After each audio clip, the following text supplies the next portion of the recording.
होती है तो उसे क्या कहते हैं, वर्क डन कहते हैं। फर्स्ट पॉइंट डेफिनेशन दे रखी है, work is done when a force produce motion in a body. Work तभी डन होता है जब कोई फोर्स प्रोड्यूस करता है मोशन को बॉडी में। सेकेंड पॉइंट है, work is done moving a body is equals to the product of force exerted on the body and the distance moved by the body in the direction of the force।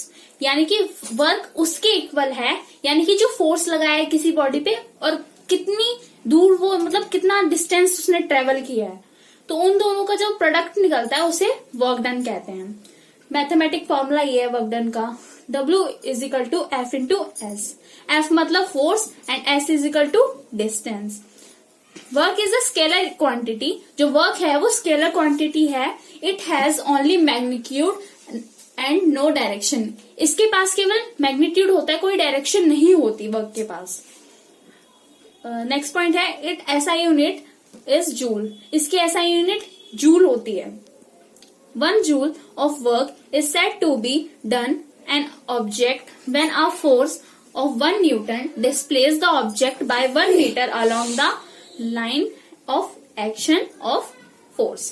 1 joule किसके equal होता है, जब भी किसी भी body पर किसी भी ऑब्जेक्ट पर जब 1 न्यूटन का फोर्स अप्लाई होता है और जब वो बॉडी 1 मीटर डिस्प्लेस करती है उसी जिसपे वर्क लगाया गया उसी बॉडी पर उसी लाइन पर, तो उसे क्या कहते हैं, तो वो क्या होता है 1 जूल के इक्वल होता है। नेक्स्ट है, work done by a force can be positive, negative और जीरो। वर्क डन जो फोर्स लगाते हैं ना वो पॉजिटिव भी हो सकता है, नेगेटिव भी हो सकता है और जीरो भी हो सकता है।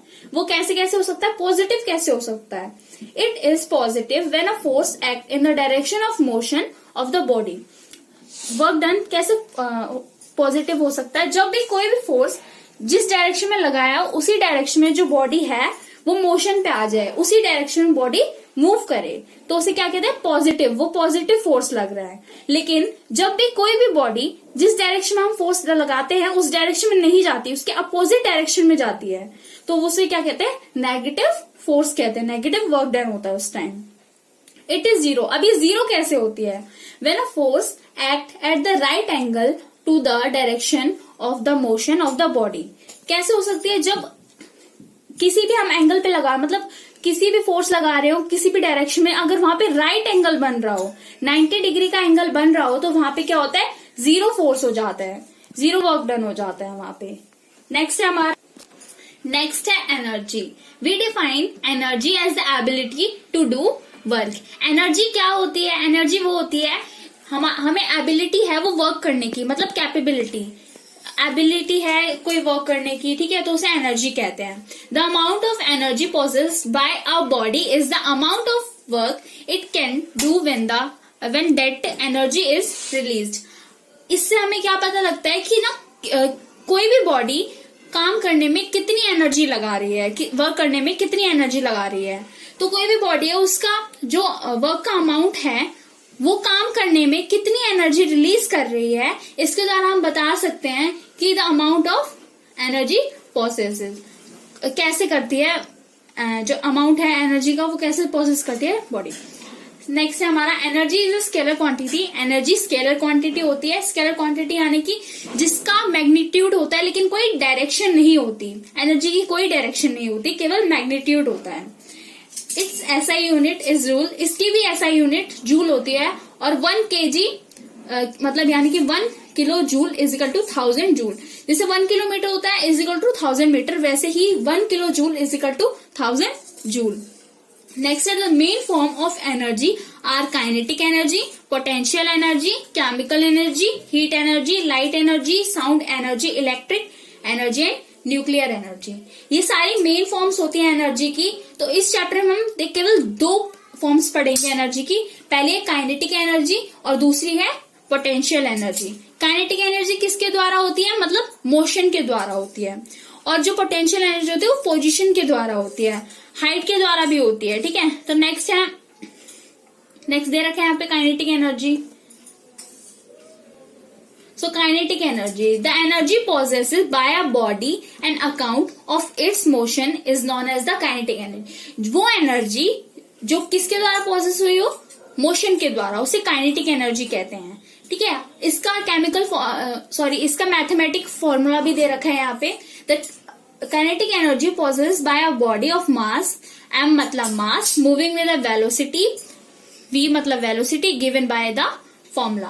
काइनेटिक एनर्जी किसके इक्वल होती है? हाफ mv स्क्वायर, मतलब वेलोसिटी का square half mv, half mass into में वेलोसिटी का square. Next, the kinetic energy of a body is directly proportional to the mass of the body, the square of the velocity of the body. जो kinetic energy है वो directly proportion किसके होती है? First है मास के, किसी भी बॉडी का मास होता है उसके, और सेकंड है जो स्क्वायर रूट है ना, स्क्वायर रूट है वेलोसिटी पे, सेकंड ये है।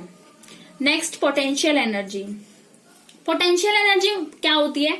The energy possessed by a body because of its position and configuration is known as the potential energy. कोई भी एनर्जी किसी भी बॉडी पे लगाई जा रही हो तो कैसे, मतलब पोटेंशियल एनर्जी में कैसे होता है, किसके द्वारा होता है? पोजीशन और कॉन्फिगरेशन के द्वारा, तो इसे पोटेंशियल एनर्जी कहते हैं। The work is rising an object from the ground to the point of against gravity is called the gravitational potential energy.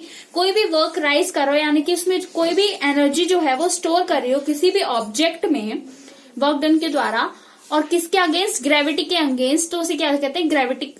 Gravitational potential energy. Potential energy of a body of mass m raise to the height h above the surface of the earth is given by the formula।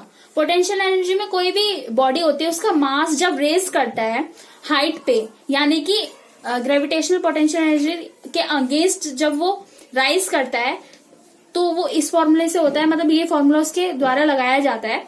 First है potential energy mgh, m stand for mass, g stand for gravity and h stand for height.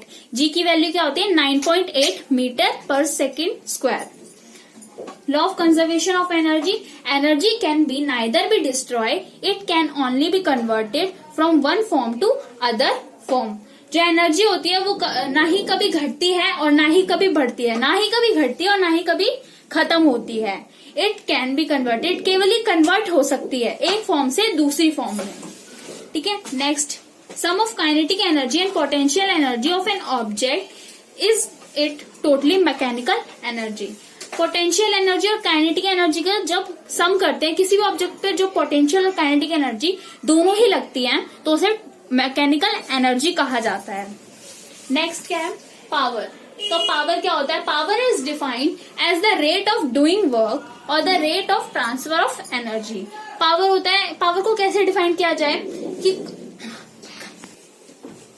कितना work done किया जा रहा है कितने time में, power ये होता है। नीचे फॉर्मूला दे रखा है, वर्क डन अपॉन में टाइम टेकन, कितना काम किया गया है कितने टाइम में। सेकंड फॉर्मूला क्या दे रखा है? सेम ही है, एनर्जी कंज्यूम अपॉन में टाइम टेकन। वर्क डन यानी कि एनर्जी कंज्यूम, ठीक है, कितनी एनर्जी कंज्यूम की गई है। नेक्स्ट है यहाँ पे, power is a scalar quantity. जो पावर होता है वो भी स्केलर क्वांटिटी होता है, जिसकी कोई डायरेक्शन नहीं होती लेकिन मैग्नीट्यूड होता है। It's SI unit is what. इसकी एसआई यूनिट वॉट होती है और इसे डब्ल्यू से डिनोट किया जाता है। नेक्स्ट है, it is said to be 1 watt when the rate of consumption of energy is 1 joule second per 1।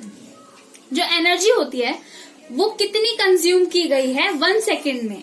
1 what का मतलब ये होता है, कोई भी एनर्जी है, किसी भी बॉडी पे कोई भी एनर्जी है तो वो कितनी कंज्यूम की गई है 1 सेकेंड में, तो उसे क्या कहते हैं? 1 watt. Larger units of power is kilowatt, KW, megawatt, MW and horse power, HP. Next क्या दे रखा है? 1 किलोवाट इज इक्वल टू कितने वॉट होगा? 1000 वॉट होगा। नेक्स्ट यहाँ पे 1 MW megawatt is equal to 10 की पावर 6 वॉट। नेक्स्ट यहाँ पे 10 की पावर 6 का मतलब यहाँ पे 6 जीरो लग जाएंगे, ठीक है। 1 HP is equal to 746 watt. Next है commercial unit of energy. Commercial unit of energy क्या होता है? The commercial unit of energy is kilowatt hour. Kilowatt hour, kilowatt hour. Next यहाँ पे 1 kilowatt hour is amount of electric energy when an electrical appliance with a power rating of 1 kilowatt is used for 1 hour. जब भी कोई electrical appliances और कोई electrical energy use करता है, 1 kilowatt use करता है 1 घंटे में, मतलब 1 आवर में, तो उसे क्या कहते हैं? 1 किलोवाट आवर कहते हैं। 1 kilowatt hour is equals to 3.6 into 10 की power 6 joule of the energy. जो 1 किलोवाट होता है वो किसके इक्वल होता है? 3.6 इंटू 10 की पावर 6 जूल ऑफ एनर्जी, क्योंकि एनर्जी की यूनिट क्या होती है? जूल होती है। 1 kilowatt hour of electrical energy is commonly called as 1 unit. 1 kilowatt hour की यूनिट किस में की जाती है? इलेक्ट्रिकल एनर्जी में 1 यूनिट में की जाती है। सो